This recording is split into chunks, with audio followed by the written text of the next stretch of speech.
The most important part in the qualification interview is the student qualification questionnaire. If you don't already have a copy of it, click the pause button for a moment, send an email to sqq@powt.org, and have a copy of the questionnaire in front of you as we proceed through this section. Make notes. This is the most important part of making your college planning and funding recommendation. This is where you gather the information.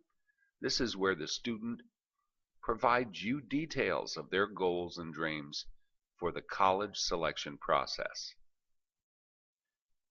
As the most important step in the selection of a student candidate for our program, the student qualification questionnaire is critical to the initial interview. This is a tool that the student should have completed in advance of the interview. Keep in mind, I said the student. We're not interested in the input from the parent. It's only the student's answers to these questions that are important to us. Well, how does the student get the questionnaire? One way they get it is when they receive your autoresponder and your web card. When they send an email to yourlastname@powt.org, they'll get back a copy of our introductory letter telling a little bit about the organization, introducing you, and providing them with basic information about what we do. In the last paragraph of that email will be a copy of the student qualification questionnaire. You can email it to them directly. Just simply get their email address and attach a copy of the questionnaire, which is a PDF document, or it has a regular link, a web URL that you can include right in the body of your email. When they click on that, the questionnaire will appear. Always encourage them to have the student complete the form. Keep in mind, we don't care what mom and dad think the student wants to do. All we really care about is the student, their focus on their future. In addition, you can just hand a copy to the student during the interview. This takes additional time, and no matter how hard you try and ask the student to complete it in advance, occasionally they'll not have it completed. But keep in mind, the questionnaire is the key to building rapport with the student and with the parents, and you should never skip this vital part of the interview process. Since this is a critical part of how the process gets started, let's just review one more time. How does the student get the questionnaire? Well, sent to them the interview before the interview via the autoresponder. Send an email to your autoresponder email address. That would be typically your last name @powt.org. Now you remember when we asked them to send that email, we asked them to put their student's name in the subject line, and then as a parent, tell us a little bit about the things that they're proudest of that their student has accomplished. Maybe they've been on the honor roll. Perhaps the son is on the football team, or the daughter is the head cheerleader, or the drum major in the band. Whatever it is that's important to them, you're asking them to put that information in the body of their email.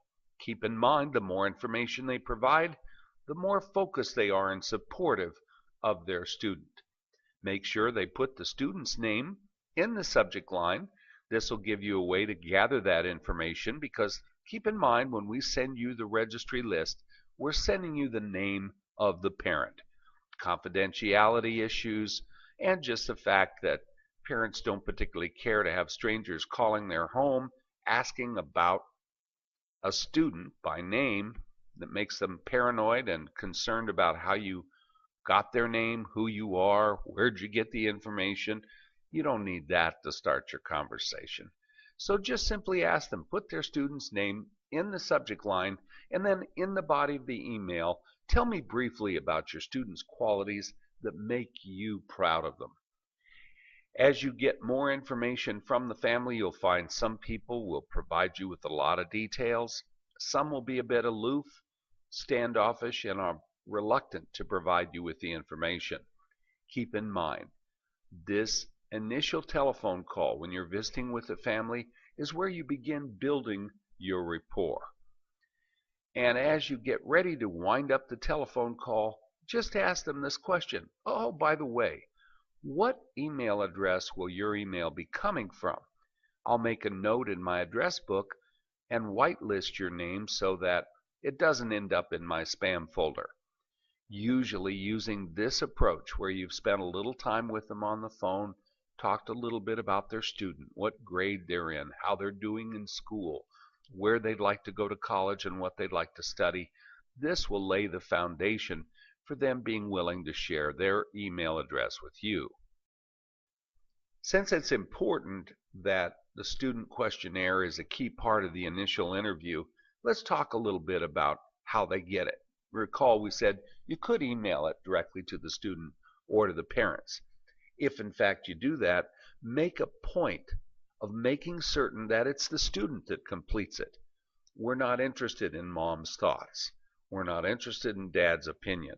We're only interested in the student's information. This is all about them, their goals, their dreams. If they are reluctant or say, well, I don't really know, why don't I just fill that in? I'll send it to you and I'll talk with my student. You make sure they understand that you need to have the student complete the form because it's the student's answers that are important to you. You might even ask them to bring along a copy of a recent report card or transcript. I tell them that I'm not going to keep the copy, but I would like to take a look at it, and I'll give it right back to you just so that I can have some insight into how your student is doing in school, how they're getting along, what their best subjects are, and where they may need some additional help or encouragement. I also tell them that it's required for the personal interview and that this personal interview is required for the recommendation. I remember one time a family driving in when I was in Colorado all the way from Kansas. Took them 2 hours to get to my office at 10 o'clock on a Saturday morning. When they got out of their pickup truck, I noticed the student wasn't there, so I asked them as they came to the door, is your student driving separately? And they said, no, he went to a football game last night and he was kind of tired, so he decided to sleep in. We decided we'd just come and find out what this was all about. And unfortunately, I said, well, I hate to tell you this, but you've wasted a trip because the student and parents are required to attend. So I immediately canceled the interview, sent them all the way back to Kansas, and made them reschedule the appointment for another day. There's no sense in having the student attend unless both parents are there. It's the same as it is in any other business decision. You must have all the important people there to make the decision. And I remind them that both parents need to be there to accept any assistance that we may be able to provide. Remember, this student qualification questionnaire and the interview, which lasts 10 to 15 minutes with the student, is the most important step, and never, ever skip this vital part of the interview. Now let's just take a look at the questionnaire itself. You can see that it's very non-intrusive. We don't ask the student's social security number. We don't ask how much money mom and dad make. There are no questions on this questionnaire that are too intrusive. Ultimately, they're going to tell you everything you need to know about their situation. But you know, there's an old saying, how to eat an elephant, one bite at a time. Start with small information. Ask them things that they're comfortable answering. And as you can see, the questionnaire has no information on it that a family wouldn't expect to share with you if you were going to provide planning and funding help for their student. At the top of the student questionnaire, basic information, the student's first and last name, their address, their email address. Make sure that you have the student's email address. Some families try to say, well, we just have a Johnson family email address where all of our emails come because we like to see what our students get. Now, if the parents are naive enough to believe that their children have no email address, that's fine. But I tell the parent and student at this point, Billy, what is your email address? because as time goes along, we're going to be communicating with you by email. We need to know where you receive your email. When you go to college, the first thing they're going to do is ask you what email address name you'd like to use. Some colleges have a standard protocol. They use your first and last name or your first initial and last name. Each college will assign you an email address as the very first step during the matriculation process. All your homework is going to be sent there. All your financial aid information is sent there. All vital communications relating to that school will go to your email address. Then we talk about which school the student is attending. This is an important place to start your conversation. Billy, how do you like the school? How long have you been at this school? Is this the only school that you've attended high school in? What do you like best about your high school? What are some of the things you think could be improved at your high school?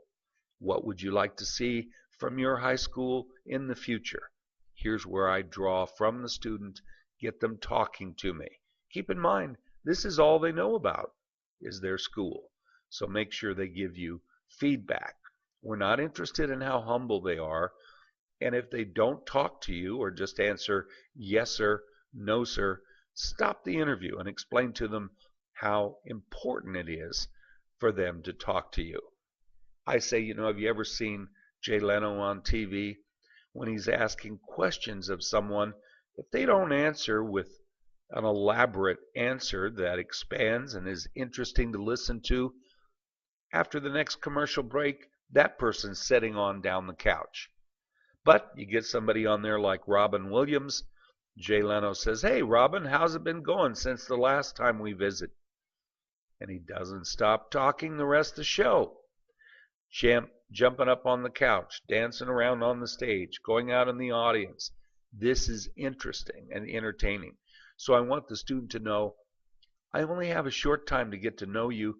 Tell me as much as you can about who you are. Learn about their high school. You should know about every high school in the area that you serve before you even go on your first interview.